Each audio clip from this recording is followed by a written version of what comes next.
열왕기상 19장 1절부터 8절까지 같이 읽습니다. 아합이 엘리야의 무릇 행한 일과 그가 어떻게 모든 선지자를 칼로 죽인 것을 이세벨에게 보하니, 이세벨이 사자를 엘리야에게 보내어 이르되, 내가 내일 이맘때에는 정녕 내 생명으로 저 사람들 중 한 사람의 생명 같게 하리라. 아니하면 신들이 내게 벌 위에 벌을 내리니 마땅하니라 한지라.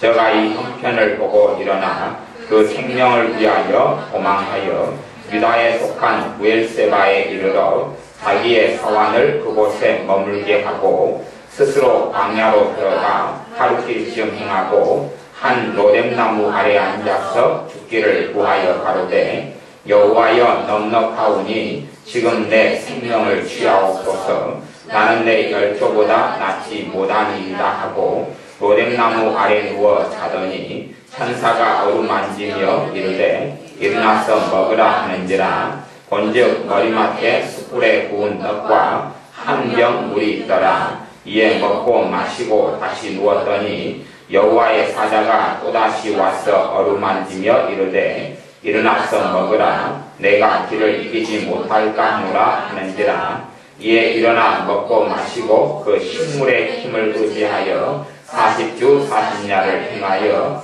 하나님의 산 호렙에 이르니라. 아멘. 유명한 엘리야 선지자, 능력의 사람, 또 죽음을 보지 않고 승천했던 사람, 그 사람 엘리야 선지자에 대한 이야기가 지금 열왕기상 19장에 나와 있는데, 방금 읽었던 본문은 그 능력의 사람, 기적의 사람, 가장 큰 실망과 실패와 좌절을 경험하는 장면이 나옵니다. 대단한 권능을 행했던 것은 특별히 엘리야 선지자의 하나님의 권능을 힘입어 권능을 행했던 것은 열왕기상 18장 같은 경우가 아주 특별하고 대표적인 본문이다, 이렇게 말할 수 있습니다. 대단한 능력, 대단한 권능을 행한 다음에 19장에서는 그 당시에 여왕이었던 이세벨이 자기의 신하를 보내서 엘리야 선지자에게 통보합니다. 내가 너를 죽여버리겠다, 그래 통보합니다. 왜냐하면 당시에 잘못된 선지자들, 또한 이 거짓 선지자들, 그리고 우상을 숭배했던 이런 사람들을 선지자 엘리야 선지자가 많이 진멸하고 죽였기 때문에 그렇습니다. 내가 너를 죽여버리겠다는 이 여왕 이세벨의 선고와 또한 공포를 들으면서 이 선지자 엘리야 선지자는 두려움에 사로잡히고 불안에 사로잡힙니다. 그리고 도망해서 로뎀나무 아래에 앉아서 죽기를 구했다 하는 것이 나옵니다.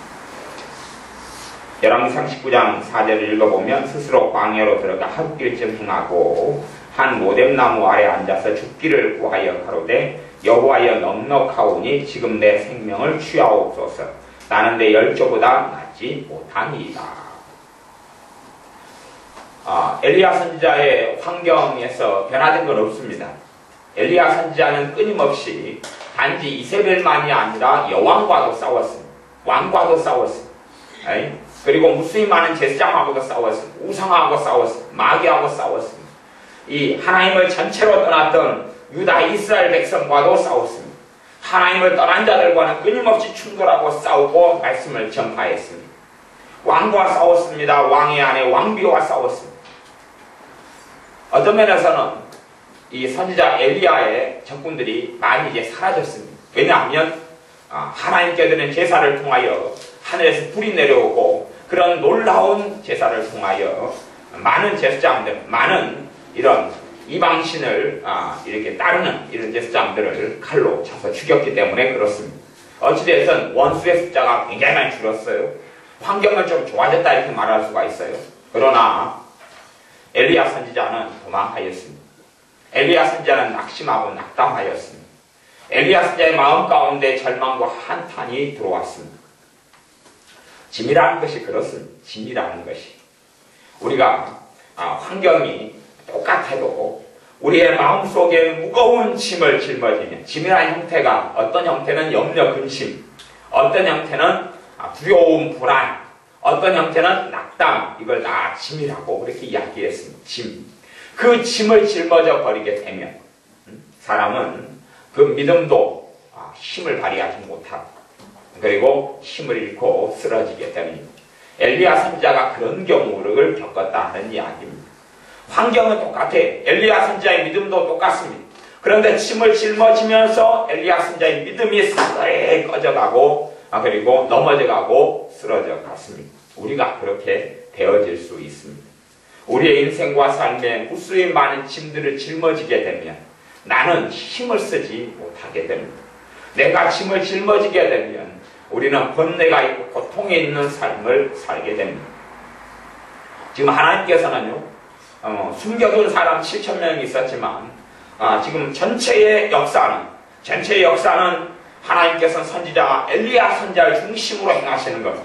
엘리야 선지자에게 하나님의 능력의 손이 있고 관심이 있습니다. 엘리야 선지자 지쳐서 죽기를 구하며 쓰러져서 잠이 들었을 때에 하나님께서 그의 천사를 보내셔서 먹을 음식을 장만해 놓습니다. 그리고 일어나서 먹으라 그럽니다. 하나님의 눈과 관심이 선지자 엘리야에게 있습니다. 그러나 엘리야 선지자의 마음을 지키는 몫은 자기의 몫이었지 하나님의 몫이 아니다 하는 것입니다. 하나님은 지금 선지자 엘리야와 함께합니다. 그러나 엘리야 선지자는 낙담을 피할 수 없었고 절망을 피할 수 없었습니다. 왜냐하면 스스로 낙담과 절망과 한탄과 비관을 받아들이는 것은 하나님이 어떻게 해주실 수 없는 일이기 때문에 그렇습니다. 이 지금 엘리야 시대 때는요, 하나님의 사람이 아무도 없었다 이렇게 말할 수가 있어요. 로마서에서는 하나님께서 남겨둔 7,000명이 있었다고 그러지만 엘리야 선지자는 뭐라고 하나님을 만나서 이야기하냐면 하나님 모두 다 죽었습니다. 모두 다 저 원수들이 하나님을 섬기는 사람을 다 죽였습니다. 그리고 나머지 다른 사람들은 하나님을 버리고 배신하여 떠나갔습니다. 이제는 나밖에 안 살아남았습니다. 하나님의 사람이 나밖에 없습니다. 하나님을 섬기는 사람이 나밖에 없습니다. 그럽니다. 엘리야 선지자가 아무리 뒤지고 찾아도 하나님을 경외하며 하나님을 따르며 섬기는 사람은 아무도 없었던 것입니다. 엘리야 선지자 눈에는 아무도 없었어요. 하나님께 숨겨둔 사람 7,000명이 있었다 할지라도 엘리야 선지자 눈에는 보이지 않습니다. 드러나지 않습니다. 나밖에 없는 삶을 삽니다. 하나님께서는 엘리야 선지자와 함께 하시는 게 당연하죠.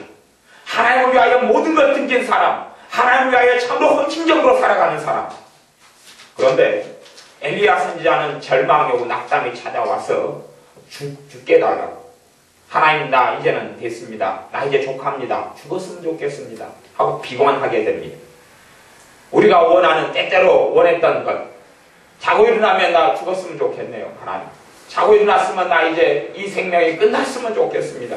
하는 것을 이 믿음의 사람, 이 권능의 사람, 기도의 사람 엘리야 선지자가 겪었다 하는 것입니다.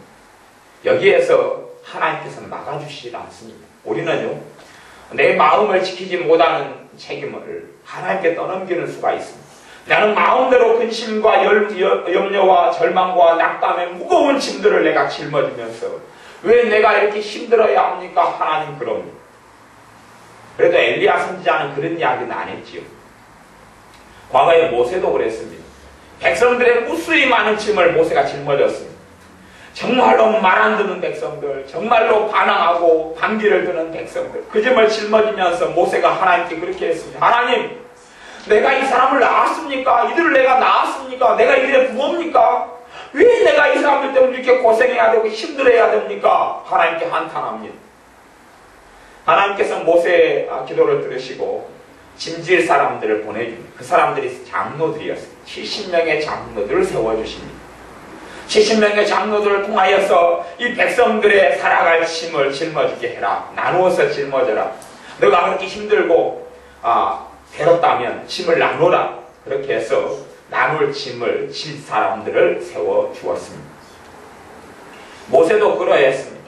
자기가 하나님의 대신하여 그 짐을 다 감당하고 지려고 했습니다. 잠언 4장 23절 말씀에는 무릇 지킬 만한 것보다 내 마음을 지키라. 생명의 근원이 이에서 남이니라. 마음을 지키는 것은 성을 지키는 것보다 더 낫다라고 이야기합니다. 여러분의 삶 속에 마음을 지키지 않으면 무거운 짐들이 심령 속에 마음 속에 들어와 사로잡습니다. 내 마음을 지킬 책임은 하나님께 없습니다. 내가 지켜야 됩니다. 내 마음을 지킬 책임은 하나님께 있는 게 아니라 내가 책임져야 됩니다. 여러분의 마음을 하나님이 지켜주시지를 않습니다. 대신에 어떨 때 지켜주시느냐?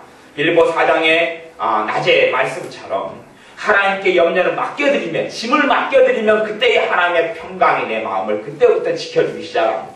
안 맡기면 지켜주시지 않습니다. 내가 짐을 짊어지고 있으면 내 짐은 하나님이 짊어져 주시지 않습니다. 내 삶의 짐이 자동적으로 없어지기를 바라지만 하나님이 함께 하셨던 사람 엘리야 선지자도 그런 일은 없었다 하는 것입니다. 그런 일은 없었다. 요나 선지자가 있습니다. 요나서는 특별히 요나라는 선지자가 그의 원수되었던 민족인 아시리아 그 수도인 니느웨로 가서 복음을 전하는 그런 장면이 나옵니다. 그 복음을 전하면서 이 선지자 요나는 원망과 한이 가득 찼습니다. 왜냐하면 내 민족을 괴롭히고 죽이는 저 원수에게 왜 내가 복음을 전해야 하느냐? 저 원수 민족에게 어떻게 내가 복음을 전해야 하느냐? 나 그럴 수 없다. 저들이 하나님의 심판을 받아 멸망당하는 꼴을 나는 보고 싶다. 그렇게 외쳤던 사람이 그들에게 복음을 전한 다음에 하나님의 심판을 면하고 구원받는 것을 봅니다. 그러면서 하나님에 대한 원망이 사무칩니다. 하나님에 대한 하나님 왜 이렇게 하실 수 있습니까? 하나님 저 왜 원수 민족을 구원하고 살릴 수가 있습니까? 라고 원망이 가득하게 됩니다. 왜냐하면 이 하나님의 사람, 함께 하나님의 사람 요나도 자신의 마음속에 들어왔던 것을 스스로 마음속에 받아들였고 마음속에 좋지 않은 한과 증오와 원망으로 용서하지 못함으로 가득히 채웠기 때문에 그렇습니다. 하나님께서 요나와 함께 하셔서 설득하심에도 요나의 마음속에는 하나님의 사랑과 평강과 용서가 들어올 자리가 없었습니다. 그렇기 때문에 요나서의 뒷후반에 보면 하나님과 요나가 언쟁하는 장면이 나옵니다. 하나님과 선지자 요나가 말다툼을 하고 언쟁을 합니다. 왜 하나님께서 언쟁을 하냐 하면 요나를 설득하려고 그러는 겁니다. 요나를 설득하는 방법을 하나님께서 몇 가지를 사용하셨습니다. 그 중에 최고 첫 번째 방법은 뭐냐 하면 이 선지자 요나가 저 원수 민족이 멸망하는 걸 보려고 이 사막에 진을 치고 앉아 있습니다. 그런데 사막이기 때문에 얼마나 덥고 뜨겁습니까? 너무 덥고 뜨거워서 그랑해도 섬기를 하는데 짜증이 나고 그리고 비탄이 몰려오고 절망이 몰려옵니다. 그때 하나님께서 박넝쿨을 나게 하셨습니다. 사막에 기적 같은 일이 넝쿨이 쫙 자란 다음에 넝쿨이 그늘이 져서 머리를 쫙 가려줬습니다. 와 너무 좋다 너무 시원하다 그렇게 있다가 하나님께서 한순간에 박넝쿨을 죽여버렸습니다. 죽여버렸더니 다시 너무나 뜨거워지는 겁니다. 하나님께 그래서 다시 원망합니다. 나 죽고 싶습니다. 원망합니다. 그랬더니 하나님께서 네가 이 박넝쿨 하나 때문에 죽었다고 또 나를 원망하느냐? 너도 생각해 보아라. 너가 이 박넝쿨 하나가 너무 귀하고 좋다고 아끼고 있는데 너가 멸망하기를 원하는 저 큰 섬 니느웨에는 오른쪽 왼쪽도 모르는 좌우를 분간하지 못하는 아이만 해도 얼마나 많은 줄 아느냐? 그런 사람들 나 멸망해야 되겠느냐? 라고 설득합니다. 왜 하나님이 요나를 설득하냐 하면 요나의 마음을 하나님이 강제로 바꾸시지 않기 때문에 그렇습니다. 그래서 하나님은 설득하시는 것입니다. 너가 마음을 바꾸어라고 설득하는 것입니다. 요나의 마음속에 들어왔던 용서하지 못함과 비탄과 한탄과 또한 증오심은 하나님이 해결하실 수 있는 게 아닙니다. 사람은 하나님의 형상을 따라 지어지고 만들어졌는데 사람에게 하나님께서 허락하신 하나님의 형상이 자유의지입니다. 내가 스스로 선택하는 것을 이야기해요. 선택하는 것. 그래서 예수님을 구주로 영접하는 것도 하나님이 강제로 하시는 게 아니라 내가 스스로 예수님을 구주로 선택하는 것입니다. 그리고 내가 모셔드리는 것이 요나 선지자가 증오심을 품은 것을 하나님의 증오심을 해결해 주시지 않았다. 그러니 해결해 주실 수가 없는 일이에요. 그래서 설득하시는 것입니다. 너가 그 증오심과 그 원망과 한을 내려놓아야 한다. 라고 설득하시는 것입니다. 열왕기상에 있는 엘리야 선지자는 마찬가지입니다. 자신이 품어버렸던 이 두려움, 이 무서움, 그리고 절망, 내가 하나님을 위하여 그렇게 많이 살아왔건만 어떠한 사람도 열매를 맺지 못해. 내가 하나님을 위해 살아왔건만 왜 내 삶에 이렇게 열매가 없느냐. 내가 하나님을 위하여 모든 걸 다 버렸는데 왜 내 삶에는 손에 쥐는 열매가 없느냐 라고 비탄하고 절망했습니다.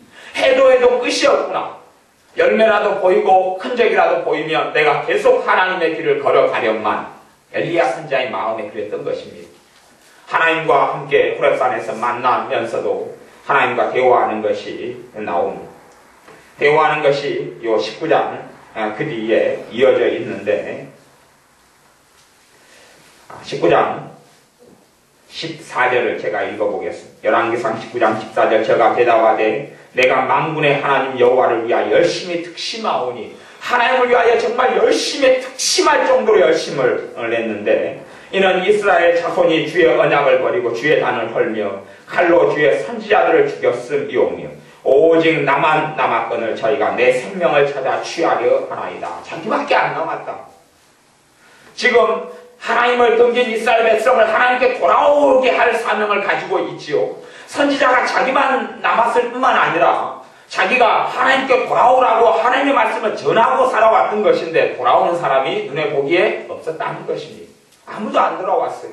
함께 예배드릴 사람이 아무도 없다는 이야기. 하나님을 경배하고 송축하고 찬양할 사람이 아무도 없었다는 이야기입니다. 그렇기 때문에 엘리야 선지자는 인내하고 인내하다가 결국 낙망하고 맙니다. 이제는 끝이다. 앞으로 내가 10년, 20년 더 한다 할지라도 열매가 없을 거다.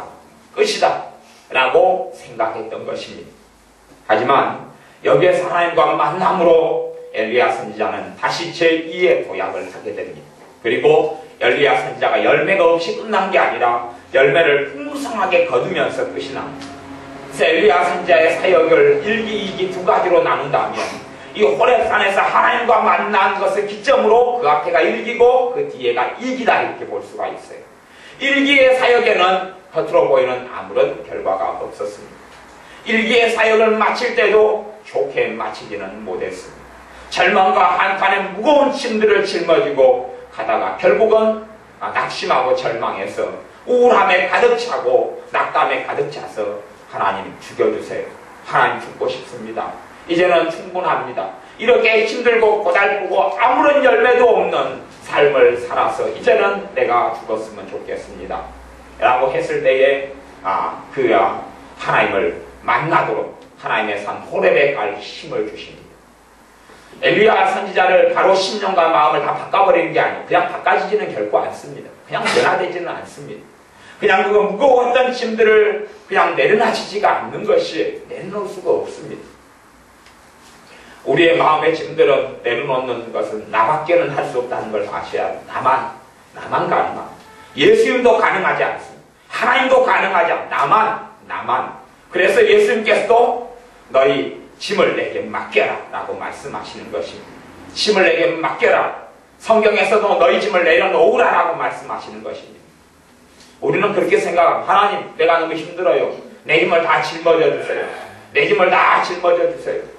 그렇게 기도하는 건 좋지만 내가 짐을 내놓지 않으려 하면서 짐을 짊어져 달라 하는 기도는 잘못됐다는 것입니다. 짐을 내려놓아야지만이 하나님께서 내 짐을 짊어져 주시는 것입니다. 내 짐을 내가 내려놓아야지만이 예수님께서 내 짐을 짊어져 주시는 것입니다. 내가 짐을 절대 내려놓지 않겠다라고 이빨을 악다물지고 버틸 때는 하나님께서도 내 짐을 내려놓고 나를 쉬게 하거나 내 삶에 쉼과 안식을 주실 수 없는 진리를 우리는 반드시 깨달아야 됩니다. 우리가 짐을 스스로 내려놓아야 합니다. 내 삶의 짐이 어떤 형태로 내 심령 속에 마음 속에 지워져 있든지 간에 내려놓아야 됩니다. 짐을 내려놓는 방법은 크게 두 가지입니다. 하나는 회개하는 것입니다. 회개가 짐을 내려놓는 것입니다. 내가 절망을 통하여 내 삶 속에 무거운 짐들을 짊어지고 있는 것을 회개합니다. 두려움, 하나님 내가 두려움을 통하여 무수히 많은 짐들을 짊어져 왔습니다. 근심, 하나님 내가 내 인생에 대한 근심, 자녀에 대한 근심, 돈에 대한 근심, 삶에 대한 근심으로 내가 무수히 많은 짐들을 짊어지고 살아왔습니다. 고백하고 회개하는 것입니다. 두 번째는 하나님이 짐들을 맡아 주옵소서. 그렇게 기도하는 것이죠. 이 문제를 주님 해결해 주옵소서.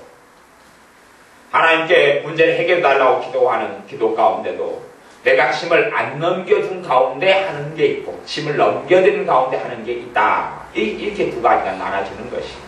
많은 사람들이 기도는 하지만 내가 짐을 움켜쥐고 있는 사람들이 많습니다. 움켜쥐고 있는 것이. 건강의 염려와 건강에 대한 짐을 내가 움켜쥐고 있으면서 하나님 건강케 해 주옵소서. 내가 이걸 내놓자 움켜쥐고 있으면서 하나님 건강케 해 주옵소서. 그 상태에서는 건강에 대한 염려와 불안과 낙담이 떠나가질 않습니다. 하나님께서 건강을 해주시는 그 기적과 이적을 체험하고 누릴 수가 없습니다. 하나님의 자녀는 기적의 신앙을 소유해야 됩니다. 기적을 또 바라봐야 됩니다. 사람의 힘으로 안 되는 것 하나님께서 하시는 기적의 하나님, 권능의 하나님, 능력의 하나님을 우리는 섬기고 있습니다. 전능하신 하나님, 능력의 하나님을 우리는 아버지로 섬기고 있습니다. 창조주 예수 그리스도를 우리는 구주로 섬기고 따르고 있습니다. 그러니 삶 가운데 단지 순리만 있는 게 아니라 기적이, 상식만이 있는 게 아니라 기적이 있다는 것을 반드시 알아야 됩니다. 기적이 있다는 것을 반드시 알아야 됩니다. 하나님의 권능과 능력이 나타나면 산들이 무너지고 깊은 골짜기가 메워지는 하나님의 역사가 나타납니다. 우리가 짐들을 짊어지고 있으면 하나님이 기적을 일으키시는 분이셔도 내 삶 속에는 기적을 일으킬 수가 없습니다. 내가 무수히 많은 짐들을 짊어지고 있으면 하나님의 역사를 보지 못합니다. 엘리야 선지자가 천사가 떡과 이 물을 주어서 엘리야 선지자가 배는 채웠어요. 배는 채웠어요. 하지만 엘리야 선지자가 하나님을 만나러 호렙에 갈 때까지는 짐을 내놓지를 못했습니다. 하나님과 직접 만나고 대화하면서 그의 짐들을 엘리야 선지자는 내려놓았던 것입니다. 그의 마음의 짐, 인생의 짐, 삶의 짐, 내가 이스라엘 백성을 회개시키고 내가 변화시켜 보려고 아마 엘리야 선지자 노력했는지 모르겠어요. 자기가 변화시켜 보려고, 자기가 하나님께 돌아오게 만들려고. 하지만 선지자든지 주의 종이든지 치유사역자든지 내가 사람을 변화시킬 수는 없습니다. 내가 내 남편을 변화시켜 보려고 잔소리를 하고 애를 쓸 수 있습니다. 내가 내 아내를 변화시키려고 자식을 변화시키고 애를 쓸 수 있습니다. 어떠한 것은 내가 가리키고 말하고 잔소리함으로 변화되는 부분이 있습니다. 그러나 진정한 그 중심들은 내가 잔소리를 아무리 많이 한다고, 내가 아무리 많이 가리킨다고 어린아이가 아닌 한은 변화되지가 않는 그러한 철옹성 같은 것들이 있다는 것을 우리는 알고 있습니다. 그것은 주님께서만 가능합니다. 철옹성같이 변화되지 않는 것들은 주님께서만이 가능합니다. 내가 변화시켜 보려고 하는 발버둥으로 하나님의 기적과 능력이 나타나지 못하는 일들이 많습니다. 엘리야 선지자가 호렙산에 40일을 가서 하나님과 만납니다. 그리고 하나님과 대화하면서 하나님으로부터 새로운 사명을 받습니다. 그리고 새로운 삶을 다시금 살기 시작하는데 그때부터 풍성한 열매가 맺혀졌습니다. 자신의 후계자도 세우고 또 왕도 기름 부어서 세우곤 합니다. 아람왕 다메섹에 가서 어떠한 사람의 기름을 부어 왕으로도 세우고 또한 자기를 이을 선지자도 세우고 선지학교도 세우고 선지자들, 선지생도들도 키우고 그렇게 하는 새로운 삶을 살다가 엘리야 선지자는 죽음을 보지 않고 불말과 불병거를 타고 하나님 나라의 천국으로 올라가는 사람이 됩니다. 우리의 삶 속에 짐들을 하나씩 내려놓으셔야 됩니다. 짐을 내려놓는 것은 나만 할 수 있습니다. 여러분만 할 수 있습니다. 여러분만 무거운 짐들을 내려놓을 수 있습니다. 마음의 무거운 짐들, 그것이 낙담으로부터 왔든지 아니면 두려움으로 왔든지 근심으로 왔든지 절망으로 왔든지 비관으로 왔든지 아니면 요나 선지자처럼 원한과 증오를 통해 왔든지 다 무거운 짐이 됩니다. 그리고 그 짐이 많은 것만큼 나는 힘들고 고통스럽게 됩니다. 엘리야 선지자는 그 능력, 그 하나님이 함께 하시는 것 전혀 변하지 않았습니다. 엘리야 선지자가 무슨 죄를 지은 것이 있는 건 아닙니다. 다 죄인이었지만 엘리야 선지자는 하나님의 일을 위해 하나님을 위해 모든 걸 쏟았던 사람인데 갑자기 이 사람은 절망과 낙담이 가득 차게 되어서 비관해서 광야길에 혼자 들어가서 오뎀나무 밑에 앉아서 죽고 싶다고 그럽니다. 엘리야 선지자가 무슨 뭐 십계명에 있는 무슨 죄를 저질렀다거나 우상숭배를 했다거나 탐욕을 부렸다거나 사기를 쳤다거나 살인을 했다거나 간음을 했다거나 그런 일을 한 것이 아닙니다. 그런 일을 하지 않았는데 엘리야 선지자가 무거운 짐들을 마음속에 두려움을 통해서 또한 절망을 통해서 낭망을 통해서 왕비 이세벨의 너를 죽이리라 하는 말이 도화선이 되었는지는 모르겠어. 그래 두려움을 받아들이고 내가 했던 일이 아무것도 없다. 나밖에 남지 않았다. 너무나 외롭다. 자기밖에 없으니 외롭지요. 그렇지요. 아무도 안 남았는데 외롭지요. 그전에는 엘리야 선지자가 볼 때는 선지자가 10명이 있었던 모양이죠. 하나님 일을 열심히 하면 10명이 20명이 되고 하나님께 나오는 백성은 수백 명, 수천 명, 수만 명이 될 줄 알았는데 선지자가 10명이었다고 가정한다면 하나가 죽임을 당합니다. 백성들이 하나님을 배신하면 선지자를 잡아서 죽여버립니다. 5명이 됩니다. 4명이 됩니다. 3명이 됩니다. 선지자들이 다 죽어나갑니다. 자기도 살기 위해서 이리 도망가고 저리 도망가고 저리 피해갑니다. 도망자의 삶을 선지자 엘리야 선지자는 살았습니다. 도망자로 살았습니다. 살아남기 위해서 하나님의 권능과 능력을 함께하는데 도망자로 살았습니다. 우리가 반드시 알아야 될 게 있습니다. 우리는 어떤 걸 기대하냐면 누군가 나를 괴롭히고 힘들게 하고 핍박하면 하나님 저 사람을 저주합니다. 아니면 저 사람에게 보복하여 주소서 그렇게 합니다만 하나님은 그런 식의 보복을 하시지 않습니다. 그런 식의 나를 믿는 신자를 핍박하고 괴롭히고 힘들게 해도 하나님은 그 사람에게 거의 보복을 하지 않습니다. 그 사람에게 거의 갚아주는 일은 없습니다. 그래서 산상수훈에서 하나님의 권능이 부족한 게 아니라 팔복 가운데 가장 큰 8번째 복이 너희를 핍박하거든. 예수님의 이름 때문에 나로 인하여 너희가 핍박을 받거든 즐거워하고 기뻐하라라고 말씀합니다. 핍박을 당하거든 기뻐하고 즐거워하라. 너희의 상이 큼이라 그렇게 말씀하셨지. 누가 너희를 핍박하면 내가 가만두지 않겠다. 그런 구절이 성경에는 없다 하는 이야기입니다. 근데 우리는 헛된 것을 원하는지 모르겠습니다. 엘리야 선지자 핍박받고 선지자들을 많이 죽였는데도 하나님께서 참고 인내하시고 기다리셨습니다. 왜냐하면 그들에게 시간을 주시고 기회를 주시는 것입니다. 누가 죄를 잠깐 지고 어마어마한 큰 죄를 한 번 지었다 해서 2번, 3번 지었다 해서 그의 인생을 파멸하시고 무너뜨리는 분이 하나님이 아닙니다. 하나님의 온유하심과 자비하심은 하나님께 돌아오기를 기다리시는 그 사랑에 있습니다. 하나님께서 기다려주시는 것이죠. 기다려주시는 것. 자기의 사람들이, 자기의 선지자들이 끊임없이 죽어나가도 하나님은 기다려주시는 것. 그러나 언제까지나 기다려주셨던 것은 아닙니다. 그래서 이스라엘이 결국은 BC 721년에 멸망당하게 됩니다. 또한 남유다도 586년에 바벨론에 의해서 멸망당하게 되고 그때의 비참함이라는 말로 할 수 없습니다. 심지어 어린아이들까지 반석에 돌로 내리쳐서 온몸이 뼈가 부서져 죽게 하는 비참한 일들을 다 당합니다. 심지어 그 과정 속에서는 부모가 자식을 배가 고파서 삶아먹는 일들까지 숱하게 벌어졌습니다. 그것이 AD 70년에도 그런 일이 벌어졌다 하는 기록도 있습니다. 하나님의 엄정한 심판이 당장은 닥쳐오지 않았습니다. 하지만 하나님이 엘리야 선지자가 뭘 원했는지 몰라도 보이는 대로 결과물이 드러나지 않았던 것이죠. 그것 때문에 선지자의 마음 가운데 절망과 한탄이 들어왔습니다. 여러분도 절망과 한탄과 비관의 무거운 짐들을 내가 짊어진다면 하나님의 역사를 보지 못할 것입니다. 하나님께 내가 가진 짐들을 내어드리고 맡겨드릴 때에 우리의 마음의 쉼을 얻게 될 것입니다. 내 짐을 내가 스스로 내어놓지 않으면 내 삶에는 쉼이 없습니다. 내 짐들을 내가 짊어지고 있는 한은 하나님께서 결코 나를 도우실 수가 없습니다. 내가 내 짐들을 짊어지고 내어놓지 않는 한은 하나님께서 내 짐들을 해결하실 수가 없습니다. 내 짐들을 하나님께 맡겨주지 않고는 하나님께서 내 짐들을 맡아주시지 않습니다. 그렇기 때문에 엘리야 선지자에게 비관하고 힘들어했던 것입니다. 하나님의 사람들의 기록을 여러분이 그런 관점에서 성경을 전체를 살펴보시기 바랍니다.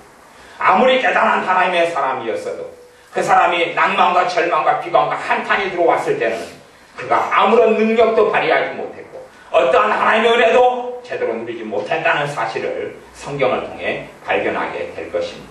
그러나 어떠한 절망적인 상황에서라도 내가 짐을 하나님께 맡겨드리고 예수 그리스도를 의지하여 나아가면 예수님께서 예수님께서 우리의 짐을 짊어져 주시고 우리를 자유케 해주시며 포로된 자에서 자유를 얻게 하시며 억눌린 데서 해방을 얻게 하시고 우리의 짐들을 앞으로 놓아 주어서 넉넉히 승리하고 이기는 삶으로 우리를 이끌어 가 주실 것입니다. 기도하겠습니다. 아버지 하나님, 우리가 삶을 살면서 끊임없이 짐들을 짊어지는 것이 우리의 많은 오랜 세월의 습관이 되어 왔습니다. 낭망이 있으면 낭망을 받아들이고 절망과 한탄과 비관이 들면 스스럼없이 한탄과 절망을 받아들이고 외로움이 생기면 스스럼없이 외로움을 받아들이고 살아왔던 것이 우리의 모습입니다. 두려움이 생기면 두려움을 받아들이고 누군가 억압을 하면 억압을 받아들여서 주눅이 들고 지치고 두려워하며 떨며 살았습니다. 그렇게 무거운 짐들을 짊어지고 살면서 하나님, 내가 왜 두려워합니까? 왜 내가 이렇게 두려워해야 됩니까? 왜 내가 이렇게 낭망해야 됩니까? 언제까지 내가 절망해야 됩니까? 라고 한탄할 때도 있었습니다. 그러나 내가 스스로 절망과 낙담을 받아들이는 것이지 하나님께 주시는 것이 아님에도 불구하고 우리가 어리석게 삶을 살아왔습니다. 내가 하나님의 능력을 체험하지 못했던 것은 내가 낭만했기 때문이요, 하나님의 권능을 체험하지 못했던 것은 내가 두려워했기 때문이며 근심했기 때문이며 비관했기 때문이며 증오와 원한과 한을 내 마음에 품었기 때문임을 깨닫고 알며 회개합니다. 이제는 한을 주님의 발 앞에 내려놓습니다. 비관을 예수 그리스도의 발 앞에 내려놓습니다. 우리의 근심과 절망과 두려움을 주님 발 앞에 내려놓습니다. 우리의 짐을 이제는 내려놓고 우리의 짐을 짊어져 주시는 예수 그리스도 주님을 바라봅니다. 기도할 때에 성령님 기도를 도와주셔서 우리의 짐들을 회개하며 내려놓는 시간 되게 하여 주시고 우리의 짐들을 주님께서 맡으심으로 우리의 심령 안에 하나님의 평강이 임하고 나타나는 시간 되게 하옵소서. 예수님의 이름으로 기도하옵나이다. 아멘.